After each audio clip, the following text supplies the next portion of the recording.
In a way, I feel like the conversations we've been having are about two things: habits of mind and how to change them, and how often that means changing the story. Christiana just left us with the recognition that the stories are changing, sometimes exponentially, if stories can change exponentially as well. I wonder how you see that in terms of stories already changing, stories we need to change, the stories you're tracking as the stories that address climate change. Changing the story is, I think, at the heart of what we can and all should be focusing on. Because for such a long time, we have told ourselves the story of how complex this is, because it is intersectional and it does address so many of the global and national challenges that we have. We've been telling ourselves the story that it's too expensive, that it's too late, that most people won't want to make the changes that are necessary. And so we have been confirming for ourselves a story of paralysis, meaning that we are convincing ourselves that paralysis is the only option. And I really question whether that's factually true. It's simply not true that we don't have the technologies to do this. Yes, we will be developing other technologies in the future, but we have all the basic technologies to begin to successfully and quite importantly bring down emissions right now. And those technologies are commercially viable and they can be distributed everywhere. It is also factually not true that this is going to be so expensive that no one can afford it. The fact is that in most cases, over the lifetime, we're actually going to be saving money. It is also factually not true that this is in the interest of the few. This is actually in the interest of most people. So if you just look at the bare facts, you understand that actually we're riding the wave of possibility. And the way to accelerate the wave of possibility, because we do have to get to speed and scale much quicker than we are right now, is to feed the wave of possibility with our internal conviction and who we are, as we were just discussing. And there I also come to the facts, because how many people are eco-entrepreneurs, right? People who are doing brilliant things in developing new ways of transporting, of packaging, of producing food. There's just, the world over is filled of young people, and some not so young, that are inventing new ways of doing things. The world is increasingly filled with people who want to make a difference and who see that this is a huge opportunity for them individually, but certainly for society. So I think the story is changing. I think the story is changing from one of competition to one of collaboration, from one of impossibility to a story of possibility, not a guarantee of success. And that, for me, frankly, is the most difficult part that I have had to let go of, because I started working on climate change with the very stubborn, absolutely iron-cast conviction that we had to guarantee to future generations that they would not be negatively affected. And I lived and worked for many years with that conviction. I have since, thank you, Roshi, I have since learned that that's not possible, that we cannot guarantee success because it's out of our control. We have to give up this thought that we can control everything. But I have also learned that just because it's not a guarantee doesn't mean that we give it our absolute all while we're here. And to understand that the three of us and everyone else listening to this and partaking of it, We are the ancestors. This is it. We are the ancestors of all future generations. Hence, the responsibility is squarely on us. Whatever we do now will fundamentally decide what the quality of life of at least 7 generations after us is going to be. So our responsibility is paramount. And it's not a responsibility to do any guaranteeing, but it is a responsibility to turn the direction of where we're going toward one of more stability, more health, more biodiversity, more justice, and just a more stable planet. And more love. And more love. How would you respond to that, Roshi? Changing the story and Well, habits of mind. excuse me. I feel that the story can only change when we change our view. And Aren't the view and the story kind of the same thing? well, not really, because in a way, the story, it becomes the artifact of the view. And the story is really important because it influences society and individuals within society. So story is just this powerful vehicle, either of paralysis or transformation. And it's recognizing the power of story, like the power of myth. Understanding that these stories, which are promulgated across our social media, and which we also get colonized by, in a certain way, there has to be a decolonization of stories that breed futility. And it's to understand also those stories are based on how we view reality. And that's the thing I keep coming back to. View, meditation, action. View is what is producing the stories. And if our views are distorted, because we haven't stabilized ourselves to be able to look really deeply at the roots of suffering and the roots of possibility and being free of the entanglements that have caused so much harm in the world, say, then our actions either burden the world or benefit the world, burden ourselves or benefit ourselves. And so I actually see, prior to story is view, but in fact, stories do affect how we view things. So, you can't say one is separate from the other. And I keep coming back to the importance of familiarizing ourselves with our own mental continuum to see, who we really are, which is not separate from any being or thing. And that's a view. Another thing that you have often talked about that I find incredibly encouraging is that we have agency, that we have power, even in the direst circumstances. You have a view of human nature as very robust. For me, I think almost heroic. When you talk about post-traumatic growth, when you talk about standing on the edge, about dealing with difficulty. And it feels like one of the stories that really catches us up is this many versions of we can't, we're fragile, we're victims, we're passive, we're acted upon rather than acting. Yeah. And some of it is individualism. As individuals, most of us don't have the power to do a lot, but as Bill McKibben likes to say when people ask him, what is the most effective thing I can do for climate as an individual? He always says, stop being an individual, find something to join, to be part of. But I wonder also just these stories about power and our ability to make, transform, shape our world, take action, even in some of the grimmest circumstances. Precisely because of the grimmest circumstances. Yeah, that's where it's most important.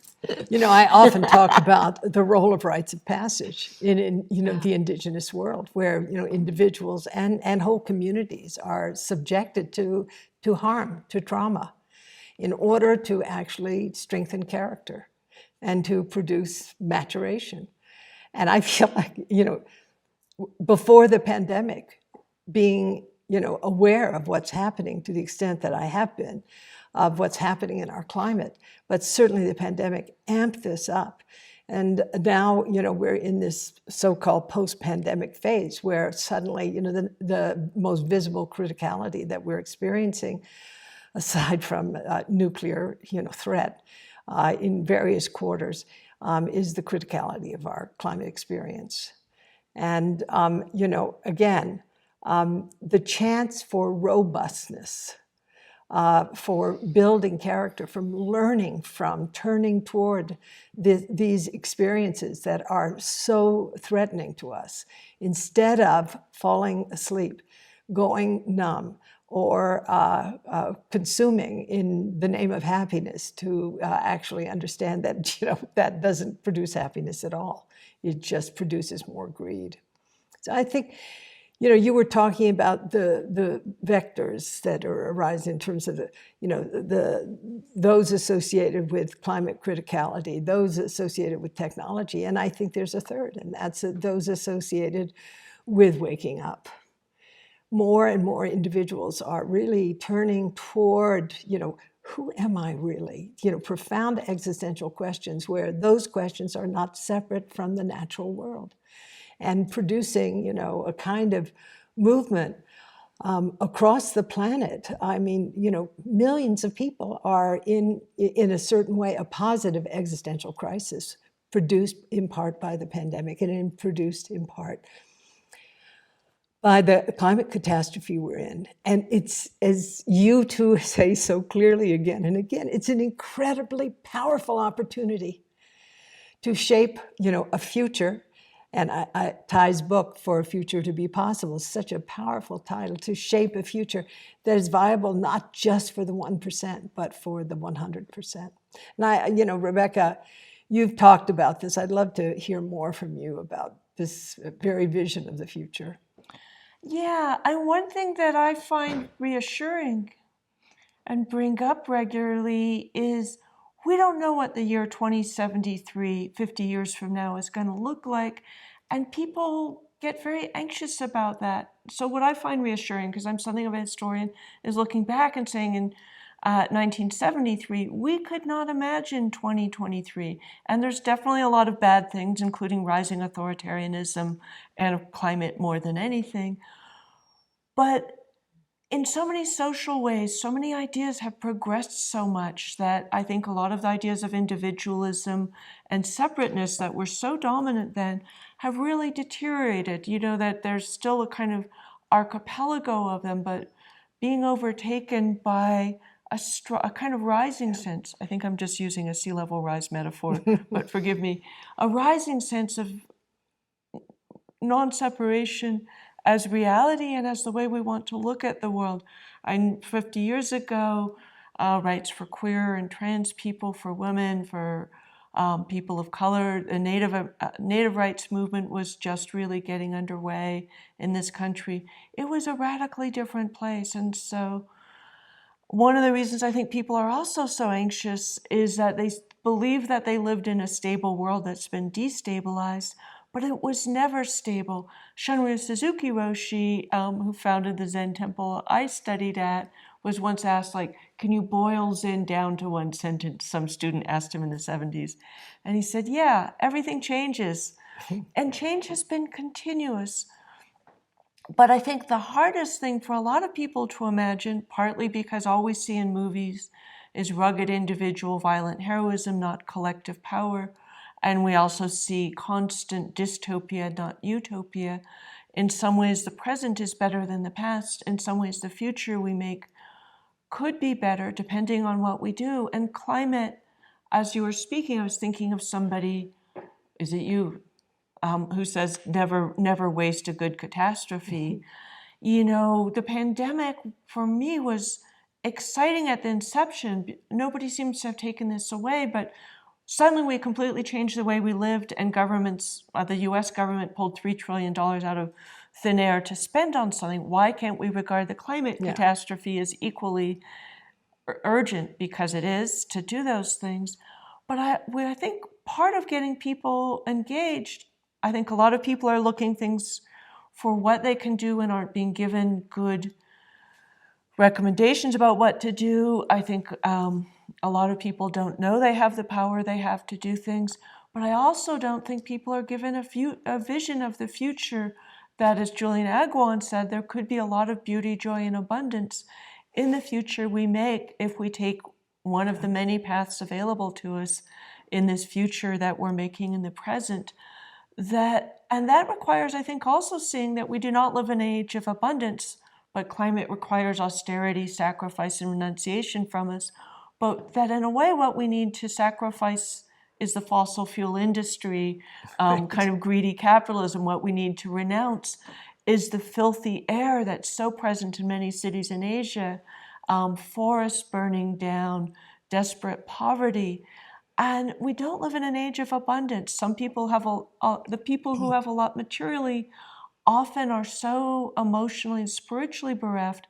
A lot of people who are living in dire poverty aren't so bereft that way, but that poverty is absolutely unjustifiable because all of our problems of poverty are problems of distribution, not absolute lack. And so there is this possibility for a future that could be so much better in so many ways, but depending on what we do in the present. And so that's a story I've been trying to tell in different ways, and tell partly by reminding people that we have been very powerful in the past.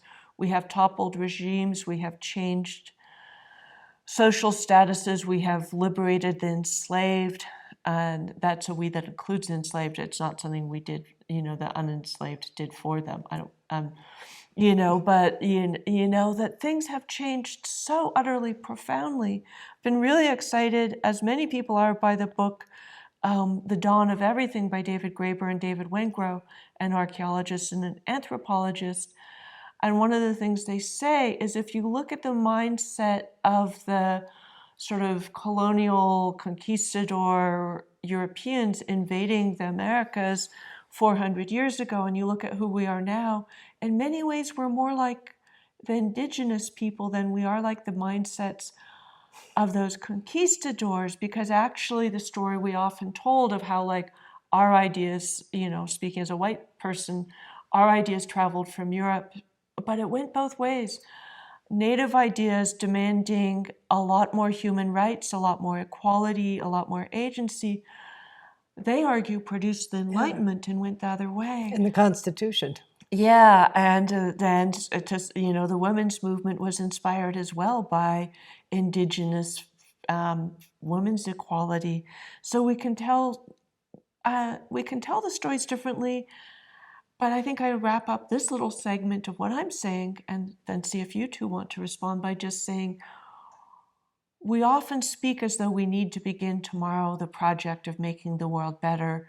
It would be easy to say we need to start changing the stories. But I think what I'm saying and what you are saying and you're saying is we are in the midst of changing the stories. They have changed profoundly and in ways that are incredibly exciting. We need to change them a lot more. We can see the backlash with the far right, misogyny, authoritarianism, racism, climate denial. But it is a backlash because I believe that they can do a great deal of harm. I also believe that they're losing. They are not the ocean. They are the flotsam in that ocean. And there's often people say, oh, the right is paranoid, but they are correct that they are embattled, that they are losing, and that what they're losing most of all is the battle of the story. Who has the right to be married? What should a family look like? Should husbands dominate their wives and parents their children? Are white people better? They're losing the stories that they were counting on, and they're scared. And that's fucking exciting and encouraging. So we're in the middle of an extraordinary revolution, not the revolution of the old stories we had that are just regime change, because a regime can change without changing very much else, whether it's our agriculture or our inner lives. We're in the midst of a much bigger, deeper revolution that's changing everything. But as Christiana reminds us, it needs to accelerate and fast, because changing the story and changing the energy infrastructure are not separate, and they're happening together, but bigger, deeper, faster is where we need to go.